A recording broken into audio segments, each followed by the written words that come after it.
Kikao chetu cha leo ni kikao cha Shura ya Maimamu Tanzania, na tumepanga kuongea na vyombo vya habari kwa lengo la kutoa taarifa ya uchaguzi mkuu uliofanyika Oktoba 2029. Shura ya Maimamu ni taasisi kongwe ya Kiislamu ambayo katika majukumu yake, moja ya majukumu yake ni kushughulika pia na masuala ya kisiasa hapa nchini, na imekuwa ikifanya au ikitekeleza majukumu hayo kwa muda mrefu. Katika uchaguzi huu wa mwaka huu 2025, Shura ya Maimamu Tanzania, kamati kuu ya siasa, iliweka waangalizi wa uchaguzi na wameshiriki katika maeneo kadhaa hapa nchini. Kwa hivyo leo wanatoa taarifa ya uangalizi ambayo inatokana na uchaguzi huu uliopita. Taarifa yetu itagusia maeneo mbalimbali yanayohusiana na masuala ya kisiasa, hasa katika uchaguzi huu, na tutaeleza yale ambayo yaliyojiri katika maeneo mbalimbali ya kisiasa katika uchaguzi huu, lakini hatimaye pia tutakuwa tuna tamko la Shura ya Maimamu kuhusiana na uchaguzi huu wa mwaka 2025. Eneo la kwanza ambalo tunazungumzia kile ambacho waangalizi walichoanza nacho kuangalia katika uchaguzi huu, kwa maana ile ya eneo kubwa la kisiasa. Kwanza kabisa ni swala la daftari la wapiga kura. Daftari la wapiga kura ni kitabu ambacho kinaorodhesha Watanzania ambao ndio hatimaye huwa wanafanya maamuzi ya kupatia watu uongozi wa nchi. Kwa mujibu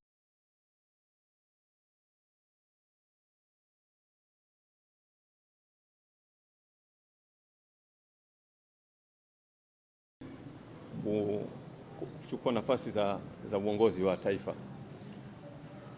Kile ambacho tulichokiangalia au Shura walichokiangalia katika chombo hiki muhimu, daftari la wapiga kura, ni swala zima la uboreshaji wa daftari la wapiga kura. Daftari hili kwa mujibu wa sheria linatakiwa lifanyiwe uboreshaji, yani kulipitia mara mbili kati ya kipindi cha uchaguzi mpaka uchaguzi mwingine, na lengo kubwa la kupitia daftari la wapiga kura ni kuangalia mambo kama manne hivi kwa ajili ya kuboresha. Kwanza kabisa huwa ni kuongeza wapiga kura wapya, kwa sababu katika awamu iliyopita kuna watu umri wao ulikuwa mdogo, hawa wanaingizwa, na kuna wale ambao hawakujiandikisha katika uchaguzi uliopita na wanaongezwa pia. Kwa hivyo lengo la kuboresha ni kuongeza wapiga kura wapya. Lengo la pili ni kuondoa majina ya watu ambao wamefariki katika kipindi cha uchaguzi mpaka kipindi cha uchaguzi mwingine. Huwa kuna watu wengi sana wanakuwa wamefariki. Na lingine huwa ni kuondoa majina yaliyojirudia mara mbili. Hili ni moja katika matatizo ambayo yako katika daftari la wapiga kura. Na lingine huwa ni watu waliohama kutoka eneo moja kwenda eneo lingine.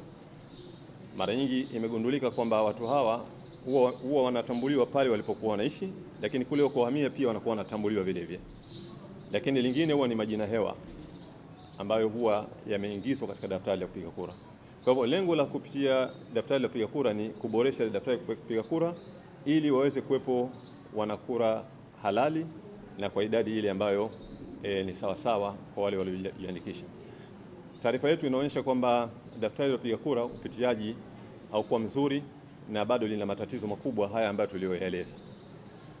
Eneo la pili ambalo kama watu ambao tulishiriki kufanya uchunguzi ilikuwa ni swala la chaguzi za ndani ya vyama. Katika chaguzi za ndani ya vyama, demokrasi ilikuwa inatofautiana kati ya vyama. Katika vyama vidogo inaonekana angalau demokrasi ilikuwa kubwa katika chaguzi za wabunge, madiwani mpaka urais vile vile. Lakini katika chama kikubwa, chama tawala, kulikuwa kuna tatizo kubwa. hasa katika nafasi ya mgombea urais, ambapo inaonekana kwamba kamati kuu ilibadilisha utaratibu wa katiba na matokeo yake ikawa hana mpinzani katika nafasi ile, na jambo ambalo lilileta mgogoro mkubwa sana. Lakini pia waliweza kubadilisha vifungu vya katiba ili kukidhi matakwa ya wakubwa, na yaliweza kubadilisha yale matokeo ya wapiga kura wao. Hili ni eneo ambalo linaonekana kwamba lilikuwa na matatizo au linatofautiana kati ya vyama na vyama. Eneo lingine ambalo tuliangalia ni swala la usajili wa mawakala. Hawa ni watu muhimu sana, lakini eneo hili pia tumegundua kwamba lina matatizo makubwa sana katika swala zima la uandikishaji wa mawakala, lakini swala la viapo, lakini swala vile vile la kutambuliwa mawakala pale ambapo wanapokwenda katika vituo vya kupiga kura. Lakini jambo lingine la msingi ambalo tulijaribu kuliangalia ni kampeni za uchaguzi. Kampeni za uchaguzi za mwaka huu zilikuwa sio bora sana, kwa sababu wananchi wengi inaonekana kwamba walikuwa morali wao wa kushiriki siasa ulikuwa umeshuka sana, kiasi kwamba ile mikutano ya kampeni ya vyama vyote haikupata ule msisimko mkubwa wala idadi kubwa ya watu.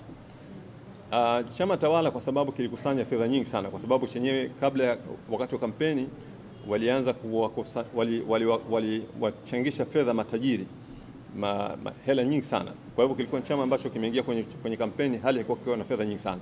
Kwa sababu ya ule utajiri walikuwa nao, wao walilazimika kuitengeneza mikutano yao kwa kubeba wapiga kura, na eneo mojawapo ambalo wamelitumia sana ni eneo la shule, wakichukua wanafunzi wengi kutoka katika mashule kwa magari kukodi na kuwapeleka kwenye mikutano ya kupiga siasa. Lakini vile vile hotuba katika kampeni hazikuwa na mvuto mkubwa sana, hasa katika hotuba za chama tawala, kwa sababu walikuwa hawana mambo mapya zaidi ya zile ahadi ambazo walizokuwa wamezitoa katika miaka ya nyuma, ambazo nyingi zilikuwa hazikutekelezeka. Lakini upande wa vyama vya upinzani, wao walifanya kampeni ya kuwatembelea, kampeni ya nyumba kwa nyumba ya kuwafikia wapiga kura, na huko walikutana na maswali mengi sana, walikutana na matatizo mengi ambayo waliyasikia kutoka kwa wapiga kura. Wengi walijaribu kulalamikia baadhi ya mambo ambayo miongoni mwa hayo ni yale ambayo ni majukumu ya serikali lakini wanapewa wao. Kwa mfano swala la kuzoa taka ambalo sasa hivi limefanywa kwamba ni jukumu la wananchi na wanatozwa fedha. Swala la ulinzi pia wananchi wanatozwa fedha vile vile, lakini walilalamikia ahadi nyingi ambazo zimetolewa kwa nyuma. Kwa mfano ahadi ya mama kujifungua bila kulipa malipo akiwa hospitali, lakini haitekelezeki. Matibabu kwa mtoto na mzee bila kulipa gharama halitekelezeki. Vile vile elimu kwa katika mazingira magumu sana.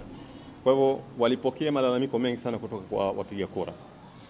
Kwa kifupi, kampeni zilikuwa na sura hiyo za kisiasa. Baada ya kampeni tuliingia kwenye swala la upigaji kura.